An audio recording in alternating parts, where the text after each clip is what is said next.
Prime time bulletin के प्रायोजक हैं Earth skin and fitness centre, भारत का पहला व एकमात्र QAI accredited centre, US FDA and European Union approved equipments, Earth building, Madhuban, Udaipur. नमस्कार, मैं हूं चंदन सिंह देवड़ा और आप देख रहे हैं news 91 Rajasthan prime time bulletin में आपका स्वागत है। प्रदेश और संभाग की ताज़ा खबरों के लिए अगर आपने हमारे चैनल को सब्सक्राइब नहीं किया है तो आज ही इसे सब्सक्राइब करें और बेल आइकन जरूर दबाएं। चलिए बुलेटिन की शुरुआत करते हैं। सबसे पहले नजर डालें तब तक की टॉप हेडलाइंस। हेडलाइन के प्रायोजक हैं आरके प्रॉपर्टीज एंड कंसल्टेंट आपके लिए आरके प्रॉपर्टीज लाए हैं। सेक्टर 14 आबादी क्षेत्र में 200 फीट रिंग रोड के पास UIT converted plot Padmavati Vihar में अपना प्लॉट बुक करने के लिए आज ही विजिट करें RK properties and consultant, star tower hotel Akriti के पास, उदयपुर। बारिश थमने के साथ ही आयड़ का उफान, एक दिन में ही पड़ा ठंडा, लेकिन कई कॉलोनियां हुई जलमग्न। पानी उतरने के साथ ही लोगों के घरों में दिख रहा है लाखों का नुकसान। आलू फैक्ट्री के पास नदी में बहे युवक की हुई मौत, परिवार के लिए आर्थिक मदद और सरकारी नौकरी की उठी मांग। गोगुंदा में भरभरा कर गिर गई PM श्री विद्यालय की नवनिर्मित दर्शक दीर्घा। घटिया निर्माण को लेकर खुली पोल। उदयपुर सहित कई जिलों में भारतीय किसान संघ ने किया राज्य सरकार के खिलाफ धरना प्रदर्शन, मांगे नहीं मानने पर दी उग्र आंदोलन की चेतावनी।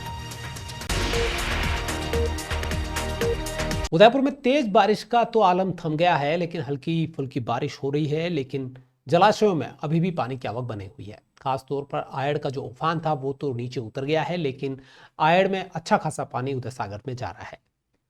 आयड़ नदी जब पूरे उफान पर थी तो इसने कई कॉलोनियों को जलमग्न कर दिया। इसके अब हालात सामने आ रहे हैं कि कितना नुकसान हुआ है। कई घरों में घरेलू सामान, कीमती सामान, कई वाहन पानी घुसने से खराब हो गया।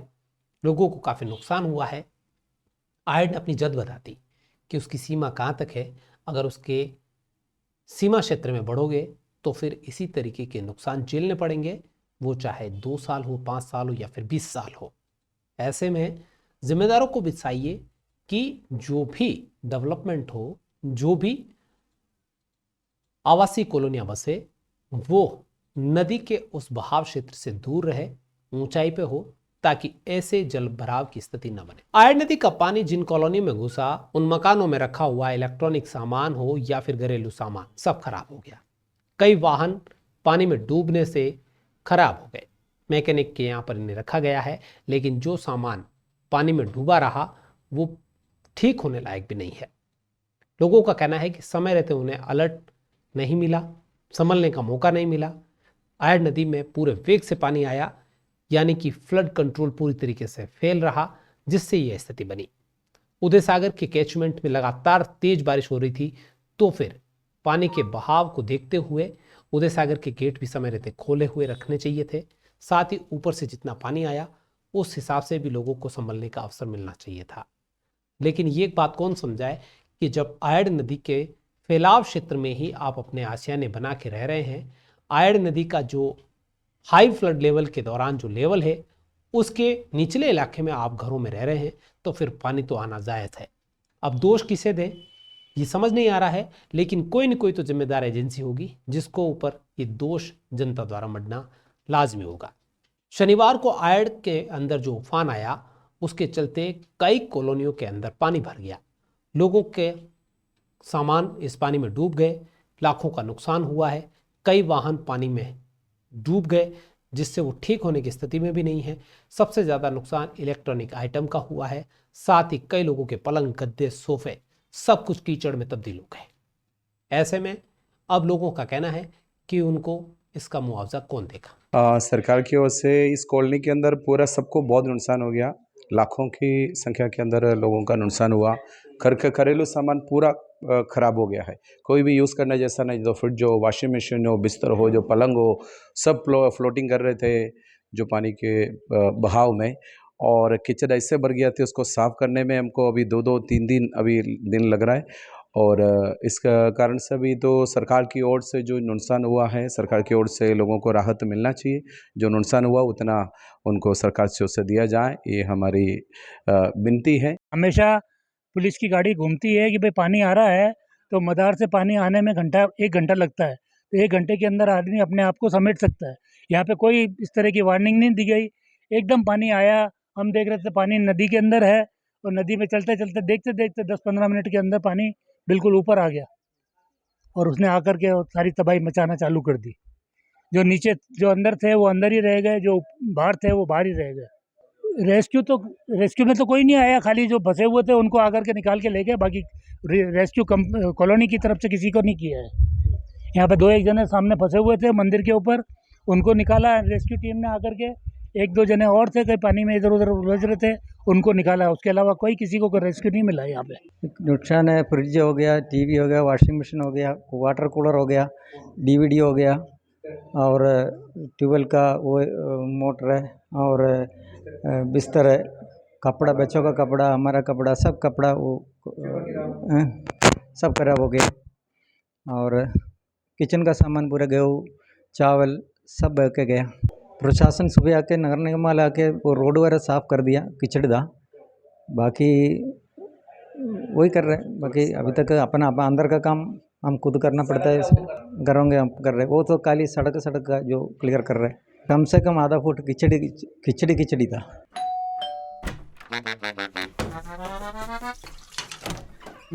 Hello aunty. किचन तो साफ रखा हुआ है। बच्चू ये तुम्हारा नहीं, वाइटिक्स का कमाल। तेल हटाए, बर्तन चमकाए, पानी भी बचाए। वाइटिक्स होम्स, क्लीन होम्स। उदयपुर के आलू फैक्ट्री इलाके में रविवार रात को शेरू नाम का युवक पुलिया पार करते समय फिसल गया और तेज बहाव में बह गया। लोगों का कहना है कि वो पुलिया पार कर रहा था, लेकिन कुछ लोगों का यह भी कहना है कि वो रात को अंधेरे में मछली पकड़ रहा था।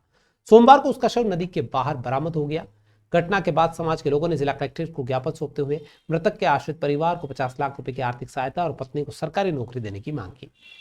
रविवार रात को आलू फैक्ट्री कच्ची बस्ती के वहां पर आयड़ नदी में बहे युवक को स्थानीय लोगों और प्रशासन की मदद से सोमवार को नदी में उसका शव ढूंढ लिया गया। घटना के बाद समाज के लोग मृतक के परिवार को न्याय दिलाने और आर्थिक मदद की मांग करते हुए कलेक्ट्रेट के पास पहुंचे और ज्ञापन सौंपा कि परिवार के आश्रितों को 50 लाख रुपए की आर्थिक सहायता दी जाए और मृतक की पत्नी को सरकारी नौकरी दी जाए ताकि परिवार का भरण पोषण हो सके। समाज का कहना है कि मृतक के परिवार की आर्थिक स्थिति कमजोर है। स्थानीय लोगों का कहना है कि शेरू एक जिम्मेदार और बहादुर युवक था। उसने एसडीआरएफ की टीम के साथ कई लोगों की जान भी बचाई थी, लेकिन खुद को नहीं बचा पाया। समाज के लोगों ने प्रशासन से भी आग्रह किया कि ऐसे संभावित क्षेत्रों को चिन्हित किया जाए ताकि भविष्य में हादसे न हो। आपको बता दें कि प्रशासन द्वारा बार बार कहा जा रहा है कि जहां कहीं पर भी पानी का तेज बहाव हो, रपट हो, नदी नाला हो, उसे जान जोखिम में डालकर पार करने की कोशिश न करें। लेकिन उसके बावजूद भी इस तरीके से कृत्य देखने को मिलते हैं और इस तरह से हादसे होते हैं। लोगों का कहना है कि शेरू पार कर रहा था, उस वक्त तेज बहाव में बह गया। कुछ लोगों ने कहा कि वो मछली पकड़ रहा था। सच्चाई क्या है ये तो मौके पर जो लोग मौजूद थे वही जानते हैं। लेकिन मृतक आश्रित परिवार के साथ सभी की संवेदनाएं हैं। आश्रित परिवार को आर्थिक मदद मिलनी चाहिए, लेकिन एक सीख भी लोगों को मिलनी चाहिए कि इस तरीके से जान जोखिम में डालने वाला काम ना करें ताकि आमजन, परिवार और प्रशासन की मुसीबत खड़ी ना हो। मामला ये है कि रात को खाना खाने के बाद शेर मोहम्मद और निहाद अहमद दोनों भाई रहमान कॉलोनी से खाना खाने के बाद में ये काजो पुलिया से होके और घर पे जा रहे थे। घर पे आ रहे थे, उसी में पानी चल रहा था और ये जैसे ही रपट पे आए और वहाँ पे चिकना था जिसकी वजह से ये नदी में जा गिरे। नदी में गिरने से शेर मोहम्मद अंदर चला गया उसने, और दूसरा भाई जो निहाद है वो भी अंदर गया, लेकिन उसने संभल गया और उसे बचाने की कोशिश करी। और मोहल्ले के भी 1-2 जने थे वो बचाने के लिए आए, लेकिन वो बच नहीं पाया, अंदर चला गया। अब वो नाला जो था वो नाले के अंदर में ढक्कन खुला हुआ था और उसमें कई घटनाएं भी हो चुकी है। रात को 4:30 बजे अम्मापदा थाना गए, वहाँ पे FIR भी दर्ज कराई और उसके बाद में हम ठेठ सूखे नाके तक हम तलाश करके आए कि भाई वहाँ पे किसी ने बोला कि आयड से हमने एक बॉडी को जाते हुए देखा है, तो हम वहाँ पे भी गए। लेकिन ये बॉडी जो निकाली है ये हमारे मोहल्ले के नौजवानों ने मिलकर निकाली है, किसी रेस्क्यू टीम ने नहीं निकाली है। हम ये चाहते हैं कि मरने वाले शेर मोहम्मद के 2 बच्चे हैं, जिसकी एक बच्चे की उम्र करीब 2.5 साल है और एक बच्चे की उम्र करीब 4 साल है क्या, और इनकी बीवी भी पढ़ी लिखी है। या तो उनको गवर्नमेंट कोई नौकरी दी जाए और इन बच्चों की सहायता के लिए मुआवजा दिलाया जाए। पूनम फर्नीचर 31 वर्षों से आपकी सेवा में। Office, hospitals, hotels, college, corporate और सभी तरह के गवर्नमेंट इंस्टीट्यूशंस में टर्नकी प्रोजेक्ट्स विशेषज्ञ पूनम फर्नीचर्स आपके लिए लाए हैं 0 डाउन पेमेंट 0% ब्याज पर आसान ऋण योजना। घर के आंगन सा लगे ससुराल का हर कोना। पूनम फर्नीचर के बिना बिटिया ससुराल न जाए। Poonam furnitures, Hiranmagri, sector 5, main road, Udaipur. Gogunda जिले में एक सरकारी लापरवाही का ताजा उदाहरण देखने को मिला है। तेज बारिश के बीच पीएमश्री विद्यालय के ग्राउंड में हाल ही में बनी एक नवनिर्मित दर्शक दीर्घा अचानक से भरभरा कर गिर गई। गनीमत रही कि स्कूल में अवकाश होने के चलते बड़ा हादसा टल गया। इस घटना ने एक बार फिर घटिया निर्माणों को और अधिकारियों की मिलीभगत कर गंभीर सवाल खड़े किए हैं। जानकारी के मुताबिक निर्माण के दौरान भी स्थानीय लोगों और जनप्रतिनिधियों ने शिकायत की थी, लेकिन ठेकेदार ने रसूख के चलते कोई कार्रवाई नहीं होने दी। करीब 4 से 5 लाख रुपए की लागत से बनी यह दर्शक दीर्घा का निर्माण कार्य 5 महीने पहले ही पूरा हुआ है। ग्रामीणों और स्थानीय जनप्रतिनिधियों ने निर्माण के दौरान इसकी गुणवत्ता पर सवाल उठाए। गोगुंदा विधायक प्रताप लाल गमेती और तत्कालीन एसडीएम डॉक्टर नरेश सोनी ने भी घटिया निर्माण की शिकायत करते हुए काम रुकवाने के आदेश दिए, लेकिन ठेकेदार का रसूख इतना था कि किसी की भी नहीं चली। आरोप है कि तत्कालीन प्रधानाचार्य जितेंद्र सुथार की मिलीभगत से यह पूरा खेल हो गया।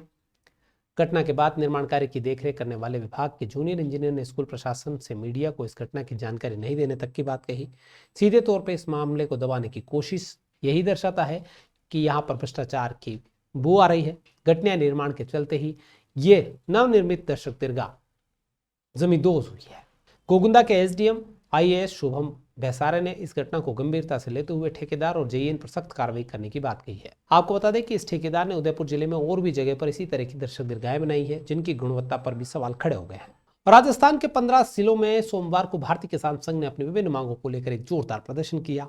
किसानों का कहना है कि राज्य सरकार उनकी समस्याओं पर ध्यान नहीं दे रही है, जिससे उन्हें भारी नुकसान हो रहा है। किसानों ने मुख्य रूप से चरागाह भूमि से अतिक्रमण हटाने और गोचर भूमि के विकास की मांग की। उन्होंने सरकार को चेतावनी दी कि अगर उनकी मांगों पर तुरंत ध्यान नहीं दिया गया तो वे जालौर की ओर कूच करेंगे, जहां 50,000 से अधिक किसान अनिश्चितकालीन धरने पर बैठेंगे। उदयपुर सहित राजस्थान के 15 जिलों में सोमवार को भारतीय किसान संघ ने अपनी मांगों को लेकर जिला मुख्यालयों पर धरने दिए। किसानों का साफ तौर पर कहना है कि बार बार ज्ञापन देने के बावजूद सरकार उनकी समस्याओं को नजरअंदाज कर रही है। प्रदर्शनकारियों ने अपने हाथों में नष्ट हुई फसलें लेकर विरोध जताया। उनकी मुख्य मांगों में चरागाह भूमि से अतिक्रमण हटाना, गोचर भूमि का विकास करना, फसल बीमा संबंधी मुद्दों का समाधान करना शामिल था। इनका कहना है कि सुप्रीम कोर्ट के आदेश के बावजूद भी चरागाह भूमि को मुक्त नहीं कराया जा रहा है, जिससे आवारा पशु विशेषकर सुअर और नीलगाय से उनकी फसलों को भारी नुकसान हो रहा है। किसानों ने ज्ञापन देते हुए कहा कि सरकार को इस मामले में तुरंत संज्ञान लेना चाहिए। कागजों पर दिए गए ज्ञापनों से अभी तक तो कोई समाधान नहीं निकला है, जिससे अब आर पार की लड़ाई के लिए तमाम किसान जालौर कूच करने की तैयारी करेंगे। इसको लेकर 50,000 से अधिक किसान शामिल होने की बात कही जा रही है। किसानों ने कानौर तहसील के पास से जाखम बांध के पानी को वल्लभनगर और मावली के बागोलिया बांध तक लाने वाली सिंचाई परियोजना को भी लागू करने की मांग की। उनका कहना है कि इस परियोजना से कृषि क्षेत्र में सुधार होगा, किसानों की आय में वृद्धि होगी, जिससे उनकी समस्याओं का स्थायी समाधान मिल सकता है। और आज के ज्ञापन के माध्यम से यदि सरकार हमारी मांगे नहीं सुनती है तो कल उदयपुर के साथ साथ 15 जिलों के किसान झालावाड़ कूच करने के लिए तैयार रहेंगे और झालावाड़ में 50,000 किसान एक साथ अनिश्चितकालीन धरने के लिए वहां बैठने वाले हैं। जब तक सरकार हमारी मांगे और सुनवाई नहीं करेगी तो झालावाड़ जिले के अंदर सभी उदयपुर जिले से भी सारे किसान भाई बंधु जाएंगे और वहाँ पर अनिश्चितकालीन धरने के अंदर वहाँ रहने वाले हैं। सरकार कितने दिन बाद हमारी सुनवाई करेगी वो सरकार को तय करना है। उदयपुर के डॉक्टर इकबाल सक्का का 121वां world record London book of world record में दर्ज हुआ है। बाढ़ पीड़ितों की मदद के लिए पीएम मोदी से नीलाम करने की इसकी इच्छा जताई है। अंतर्राष्ट्रीय स्वर्ण शिल्पी और 121 विश्व रिकॉर्ड होल्डर डॉक्टर इकबाल सक्का ने एक बार फिर मेवाड़ का नाम रोशन करते हुए सोने से निर्मित तिरंगे रंग से सजे खंडा, कृपाण, कंगा और कड़ा को London book of world record में विश्व की सबसे छोटी कलाकृतियों के रूप में दर्ज करवाया है। डॉक्टर सक्का ने इन कलाकृतियों को पंजाब में बाढ़ पीड़ितों की मदद के लिए नीलाम करने और प्रस्ताव इस संदर्भ का प्रधानमंत्री को लिखा है। मेवाड़ की तरफ से देशवासियों के लिए भी एक सेवा का माध्यम बताया है। और जैसे दर्ज होने की मुझे खबर मिली, वहाँ से जैसे सर्टिफिकेट मेरे पास आया तो मेरे दिलो दिमाग में एकदम ये विचार आया, ख्याल आया कि अभी जो हमारे पंजाब में बड़ा कह सकते हो बाढ़ ग्रस्त हो रहा है, तो बहुत नुकसान हुआ, वहाँ लोग जान माल का नुकसान हो रहा है। तो मेरे दिलो दिमाग में ये बात है, ये क्यों ना मैं अपनी इन कलाकृतियों को, क्योंकि मैंने ये स्वर्ण मंदिर के लिए ही बनी थी, वहाँ भेंट करने के लिए वहाँ पे ये बात हुई थी, वहाँ भी विचार चल रहा है, तो क्यों ना मैं ये इसको नीलाम करके यह पैसा यूँ के यूँ पंजाब में इसको दे दिया जाए। इसके लिए मैंने हमारे देश के प्रधानमंत्री साहब को भी पत्र लिखा है कि मेरी इन कलाकृतियों को भारत सरकार द्वारा नीलाम कर इसका जो भी पैसा है वो राहत कोष बाढ़ पीड़ितों को भेज दिया जाए। नेपाल में भ्रष्टाचार और सोशल मीडिया बैन के खिलाफ युवा सोमवार को संसद भवन में घुस गए, जिसके बाद हिंसक संघर्ष में 18 लोगों की मौत हो गई, 200 से अधिक घायल हो गए। काठमांडू प्रशासन ने संसद, राष्ट्रपति, उपराष्ट्रपति और पीएम आवास के आसपास कर्फ्यू लगा दिया है। सोशल मीडिया पर 3 सितंबर तक बैन था, जिससे फेसबुक, इंस्टाग्राम, यूट्यूब समेत 26 प्लेटफॉर्म शामिल थे। प्रदर्शनकारियों ने सोशल मीडिया पर अपनी आवाज़ उठाई और अब सोशल मीडिया फिर से शुरू कर दिया गया है। इस हिंसक संघर्ष ने नेपाल के राजनीतिक और सामाजिक माहौल को तनावपूर्ण हालात में पहुंचा दिया है। नेपाल में उपजे तनाव के चलते प्रदर्शनकारियों ने संसद के गेट नंबर 1 और 2 पर कब्जा कर लिया और उसके बाद राष्ट्रपति, उपराष्ट्रपति, पीएम आवास के आसपास के इलाकों को भी प्रभावित किया। काठमांडू प्रशासन ने इन क्षेत्रों में कर्फ्यू लगाया और तोड़फोड़ करने वालों को देखते गोली मारने के आदेश दिए। सरकार ने इससे पहले 3 सितंबर तक सोशल मीडिया पर बैन कर रखा था। मंत्रालय ने 28 अगस्त को 7 दिन का समय दिया, जो 2 सितंबर को समाप्त हो गया। विरोध प्रदर्शनों और हिंसा के बीच सोशल मीडिया फिर से शुरू करना पड़ा है। युवा प्रदर्शनकारी सोशल मीडिया का उपयोग अपनी मांगों और विरोध की आवाज़ उठाने के लिए कर रहे हैं। नेपाल में इस हिंसक संघर्ष ने राजनीतिक और सामाजिक स्थिरता पर गंभीर प्रभाव डाला है। प्रशासन ने अब हालात पर कड़ी निगरानी रखी हुई है और घायलों के लिए मेडिकल सहायता भेजी जा रही है। चित्तौड़गढ़ के भातसोड़ा चौराहा स्थित प्राकट्य सांवलिया जी मंदिर में चल रहे 3 दिवसीय जलजूनी एकादशी मेले में ऑर्केस्ट्रा पार्टी द्वारा अश्लील डांस और फुहड़ता का प्रदर्शन किया गया। इसको लेकर हिंदू समाज ने काफी रोष जताया है। सोशल मीडिया पर इस कार्यक्रम को लेकर कई तरीके के वीडियो अभी भी वायरल हो रहे हैं। हिंदू संगठनों के पदाधिकारियों ने कहा कि कलाकारों ने गाली गलौज और धक्का मुक्की की। इस घटना के विरोध में बजरंग दल, विश्व हिंदू परिषद, हिंदू समाज के कलेक्ट्रेट पर पहुंचे लोगों ने दोषियों पर कड़ी कार्रवाई की मांग की। भजन संध्या के नाम पर ऑर्केस्ट्रा पार्टी द्वारा सांवलिया जी प्राकट्य स्थल भातसोड़ा में जो कार्यक्रम रखा गया था उसमें अश्लीलता परोसी गई। इसके सोशल मीडिया पर वीडियो वायरल हुए। मौके पर विरोध करने वालों को गालियां खानी पड़ी और बाद में धक्का मुक्की तक नौबत आ गई। महिला डांसर्स ने माइक पर जो कुछ कहा वो सोशल मीडिया पर खूब वायरल हो रहा है। इसी को लेकर हिंदू संगठनों के पदाधिकारियों ने इस कार्यक्रम को अशोभनीय और मर्यादा के खिलाफ बताया। उन्होंने कहा कि भजन संध्या के नाम पर इस तरीके से फुहड़ता और अश्लीलता नहीं परोसी जा सकती है। मर्यादा रखनी होगी। धार्मिक स्थल की आस्था जुड़ी हुई है लोगों से और वहां पर अगर इस तरीके से कार्यक्रम होंगे तो फिर सनातन धर्म पर आ जाएगी। लिहाजा विश्व हिंदू परिषद और हिंदू समाज के तमाम संगठनों ने कलेक्ट्रेट पर प्रदर्शन करते हुए विरोध जताया और दोषियों पर कार्रवाई की मांग की। मुख्यमंत्री के नाम ज्ञापन सौंपते हुए कहा कि ऐसे आयोजनों से हिंदू समाज की धार्मिक भावना आहत हो रही है, इससे बर्दाश्त नहीं किया जाएगा। साथ ही भविष्य में इस तरीके से धार्मिक आयोजन जैसी गतिविधियां बर्दाश्त नहीं की जाएगी। विश्व हिंदू परिषद का काम यही है कि धार्मिक स्थलों पर जिस प्रकार की ये जो गंदगी फैल रही है उस गंदगी को रोका जाए, चाहे उसमें कोई भी हो। हमारा किसी व्यक्ति से विरोध नहीं है, किसी व्यक्ति से हमारा कोई ऐसा कुछ नहीं है, केवल हमारा व्यवस्था का विरोध है। जिस प्रकार की ये जो गलत पुनः यह आंदोलन जारी रखेगा और आगे भी करेगा। और सांवलिया जी में ही नहीं है, यह पूरे जिले की बात कह रहा हूँ, मैं पूरा विभाग की बात कह रहा हूँ। जहाँ पर भी धार्मिक स्थलों पर ऐसी हरकतें हुई वहाँ पर विश्व हिंदू परिषद, बजरंग दल के कार्यकर्ता विरोध करेंगे। हम ये मांग करते हैं कि जिस प्रकार ये जो आप हर वर्ष इस प्रकार की अश्लील नृत्य करवाते हैं इसको रोका जाए। उदयपुर जिले के कोटड़ा क्षेत्र के साबरमती डैम में एक अज्ञात युवक की लाश मिलने से पूरे इलाके में सनसनी फैल गई। ग्रामीणों की सूचना पर मांडवा थानाधिकारी देवालाल मीणा मौके पर पहुंचे। एसडीआरएफ की टीम को बुलाया गया। करीब 1 घंटे की कड़ी मशक्कत के बाद शव को बाहर निकाला गया। पुलिस ने शव को कब्जे में लेकर कोटड़ा के अस्पताल की मोर्चरी में रखवाया है। थानाधिकारी का कहना है कि यह शव 2 से 3 दिन पुराना है। मामला दर्ज किया है। फोटो के आधार पर सोशल मीडिया के जरिए तलाश अभियान शुरू किया गया है ताकि इसकी शिनाख्त हो सके। संभावना जताई जा रही है कि तेज बारिश के चलते किसी न किसी रपट से या नदी नाले में उफान के चलते ये युवक बह गया था, जिसकी बॉडी अब मिली है। डूंगरपुर में भी सोमवार को किसानों की समस्याओं को लेकर बड़ा प्रदर्शन देखने को मिला। भारतीय किसान संघ के बैनर तले डूंगरपुर में भी किसानों ने जिला कलेक्ट्रेट के बाहर जमकर नारेबाजी की और धरना दिया। उनकी मुख्य मांगे खराब फसलों के लिए उचित मुआवजा, अन्य कृषि संबंधी समस्याएं शामिल थी। प्रदर्शन के बाद किसानों ने अपनी मांगों को लेकर प्रधानमंत्री और मुख्यमंत्री के नाम कलेक्टर को ज्ञापन सौंपा। साथ ही कहा कि जल्द से जल्द सरकार किसानों से जुड़ी हुई मांगों को पूरा करे। गिरदावरी का काम पूरा हो चुका है, वहाँ दोबारा से सही तरीके से गिरदावरी कराई जाए। इसके साथ ही किसानों ने डूंगरपुर जिले को अभावग्रस्त घोषित करने और उन्हें तत्काल आपदा राहत राशि देने की मांग रखी। हमारे दूर दराज सभी हमारे लघु सीमांत किसान हैं, उनको समय पर खाद मिलता नहीं है और मिलता है तो महंगी दरों में मिलता है। तो अभी हमने एडिशनल डायरेक्टर उदयपुर महोदय से मैंने 4 दिन पहले बात की थी। उन्हें कहा कि मैं भातसोड़ा आ रहा हूँ और इसका समाधान करेंगे। मैंने परसों से फोन से बात की, उनको कहा कि आपको धन्यवाद देते हैं कि आपने मीटिंग में आकर के 350 में खाद दिला रहे हैं। सोचने की बात है, ऐसे अधिकारी जो किसानों को गुमराह करते हैं और उन लोगों को हितार्थ बनते हैं, इसलिए हमारे किसानों में भयंकर आक्रोश है। बांसवाड़ा के राजतालाब थाना क्षेत्र में एक युवक की संदिग्ध परिस्थितियों में मौत का मामला सामने आया है। परिजनों ने आरोप लगाया है कि 15 दिन पहले उसके साथ मारपीट हुई थी और अब जाके उसकी मौत हुई है। ऐसे में हत्या की आशंका है। शव पर चोट के निशान पाए गए हैं। उसका पैर भी टूटा हुआ है। अज्ञात व्यक्ति शव को अस्पताल में छोड़कर फरार हो गए थे। पुलिस सीसीटीवी फुटेज खंगालते हुए मामले की तहकीकात में जुटी हुई है। मृतक की पहचान राहुल बंजारा के रूप में हुई है। परिजनों का साफ कहना है कि करीब 15 दिन पहले भी राहुल के साथ मारपीट हुई थी और अब उसकी मौत को लेकर हत्या की आशंका है। अस्पताल में शव पर जगह जगह चोट के निशान मिले हुए हैं। परिवारजन का कहना है कि इस मामले में बारीकी से जांच हो।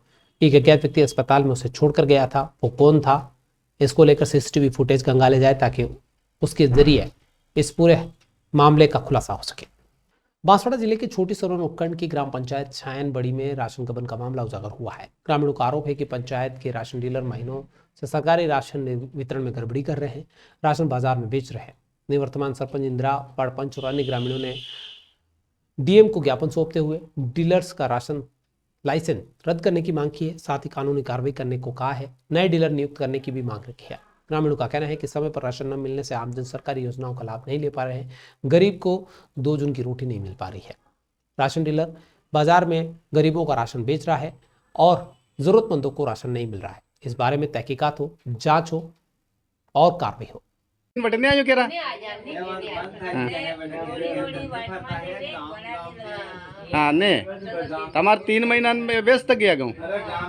चित्तौड़गढ़ जिले के गणेशपुरा गांव में समाज विशेष के 12 वफात पर्व के दौरान लगाए गए पोस्टर में गणेशपुरा का नाम बदलकर गोशपुरा लिखे जाने से ग्रामीणों ने भारी आक्रोश जताया। ग्रामीणों ने कलेक्ट्रेट पहुंचकर जमकर नारेबाजी की।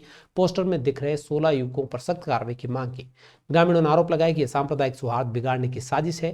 पहले भी समाज विशेष के शरारती तत्वों ने ऐसी हरकतें की। कलेक्टर ने और पुलिस अधीक्षक ने ज्ञापन लेने के साथ ही दोषियों पर कार्रवाई करने का आश्वासन दिया है। ग्रामीणों ने कहा कि ऐसे प्रयास समाज में तनाव फैलाते हैं और प्रशासन को तुरंत प्रभाव से दोषियों पर कार्रवाई करनी चाहिए। कलेक्टर और पुलिस अधीक्षक ने ज्ञापन लेने के साथ ही शांति बनाए रखने की अपील की है और दोषियों पर कार्रवाई करने का आश्वासन दिया है ताकि भविष्य में ऐसी हरकतों को रोका जा सके।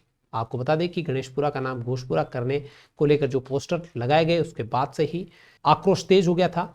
पुलिस ने एहतियात के तौर पर इलाके में जाब्ता लगा रखा है। ये सच गलत है। गणेशपुरा राजस्व विभाग में दर्ज है। इनके खिलाफ कठोर कार्रवाई करते हुए इनको जेल में डालते हुए इनके घरों पर बुलडोजर चला जाना चाहिए। बांसवाड़ा जिले के जनजातीय क्षेत्रों में विकास की नई सुबह होने जा रही है। आदि कर्मयोगी अभियान के तहत जिले के 1030 गांवों को प्राथमिकता के आधार पर विकास से जोड़ा जाएगा। इस अभियान की शुरुआत जिला कलेक्टर की अध्यक्षता में हुई। आम बैठक हुई, उसके बाद इसको शुरू किया गया। संबंधित विभागों के अधिकारी इसमें शामिल रहे। अभियान न सिर्फ गांवों तक मूलभूत सुविधाएं पहुंचाएगा बल्कि स्थानीय लोगों को भी विकास प्रक्रिया में भागीदार बनाएगा। इस अभियान के तहत प्रत्येक गांव से 20 महिला और युवाओं का चयन कर उन्हें सहभागी बनाया जाएगा। ये चयनित सदस्य शिक्षा, समाज और राजनीतिक मंचों पर गांव की समस्याओं को उजागर करेंगे। अभियान में कुल 57 विभाग शामिल रहेंगे। तो उसी के संदर्भ में आज हमारे जो जिला स्तर के अधिकारी हैं उन सबका ब्रीफिंग सेशन रखा गया था कि अभियान की रूपरेखा कैसे रहेगी, अभियान का उद्देश्य क्या है और किस तरीके से इसको धरातल पर संचालित किया जाना है ताकि हमारा जो धरती आबा ग्राम उत्कर्ष अभियान है उसको और बेहतर तरीके से हम हमारे इस आदिवासी अंचल में संचालित कर सकें और विकास के जितने भी गैप हैं डेवलपमेंट संबंधी उनको चिन्हित करके पहली प्राथमिकता उनको पूर्ण करने में दी। उदयपुर में सर्व समाज महिला सत्संग मंडल सेक्टर 9 की ओर से पूर्णिमा पर भव्य सत्संग का आयोजन रखा गया। कार्यक्रम की शुरुआत गणपति जी के मधुर भजन के साथ की गई, जिसमें ढोलकी और मजीरे की ताल पर कई महिलाओं ने एक से बढ़कर एक भजन प्रस्तुत किए। सत्संग में बड़ी संख्या में महिलाएं शामिल हुई और भजनों की प्रस्तुतियों से वातावरण को भक्तिमय बना दिया। अंत में आरती के साथ ही प्रसाद वितरण हुआ। सर्व समाज की महिलाएं इस सत्संग मंडल में शामिल है और जगह जगह पर ये धार्मिक आस्था से जुड़े हुए केंद्रों पर सत्संग करती है ताकि महिलाओं के अंदर सनातन भक्ति जगे और संस्कारों के साथ ही अपने परिवार में शांति, सौहार्द और उत्सव का माहौल कायम रख सके। चलते चलते फिर नजर डाल लेते हैं अब तक की टॉप हेडलाइंस पर। हेडलाइन के प्रायोजक हैं आरके प्रॉपर्टीज एंड कंसल्टेंट। आपके लिए आरके प्रॉपर्टीज लाए हैं सेक्टर 14 आबादी क्षेत्र में 200 फीट रिंग रोड के पास UIT converted plot. Padmavati Vihar में अपना प्लॉट बुक करने के लिए आज ही विजिट करें RK properties and consultant, star tower hotel Akriti के पास, उदयपुर। बारिश थमने के साथ ही आयड़ का उफान, एक दिन में ही पड़ा ठंडा, लेकिन कई कॉलोनियां हुई जलमग्न। पानी उतरने के साथ ही लोगों के घरों में दिख रहा है लाखों का नुकसान। आलू फैक्ट्री के पास नदी में बहे युवक की हुई मौत, परिवार के लिए आर्थिक मदद और सरकारी नौकरी की उठी मांग। गोगुंदा में भरभरा कर गिर गई पीएम श्री विद्यालय की नवनिर्मित दर्शक दीर्घा। घटिया निर्माण को लेकर खुली पोल। उदयपुर सहित कई जिलों में भारतीय किसान संघ ने किया राज्य सरकार के खिलाफ धरना प्रदर्शन। मांगे नहीं मानने पर दी उग्र आंदोलन की चेतावनी। तो इतनी अब तक की खास खबरें अपने स्मार्टफोन पर प्रदेश और संभाग की खबरों से अपडेट आए तो आज ही हमारे चैनल को सब्सक्राइब करें और बेल आइकन जरूर दबाएं। फिलहाल इस बुलेटिन में इतना ही। दीजिए पूरी टीम को इजाजत। आप बने न्यूज़ 91 राजस्थान के साथ टी टाइम में फिर मिलेंगे, तब तक के लिए नमस्कार। प्राइम टाइम बुलेटिन के प्रायोजक हैं Earth skin and fitness centre, भारत का पहला व एकमात्र QAI accredited center, US FDA and European Union approved equipments, earth building, Madhuban, Udaipur. ये है चैनल 91 प्लस नेटवर्क और आप देख रहे हैं न्यूज़ 91। न्यूज़ 91, आवाज हम सबकी।